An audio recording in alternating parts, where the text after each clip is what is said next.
প্রথম ম্যাচে দাপটীয় জয় পেয়েছিল টাইগাররা, দ্বিতীয় ম্যাচে এসে খেল হারিয়ে ফেললো তারা। খুব একটা বড় স্কোর দাঁড় করানো গেল না, শুরু থেকেই ব্যাটারদের ছিল যা আসার মিছিল।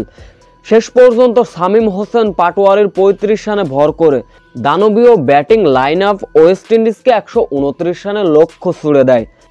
শুরুতে বোলিং করতে নেমে বাংলাদেশ বোলারদের বেদম পেটাচ্ছিলেন চার্লসরা। ইনিংসের দ্বিতীয়তম ওভারে এসে অবশ্য ব্রেক থ্রু এনে দেন তাসকিন আহমেদ। ব্র্যান্ডন কিং এর ক্যাচ নিয়ে প্রথম উইকেটের দেখা পান তাসকিন আহমেদ। ওই ওভারে আবারও আঘাত আনেন তাসকিন আহমেদ।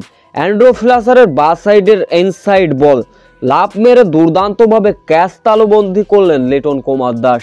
এরপরে শেখ মেহেদীর উইকেটে আবারও ম্যাচে ফিরল টাইগাররা। লিটন দাসের এমন ক্যাচ দেখে ভিউয়ার্স আপনাদের কি মতামত?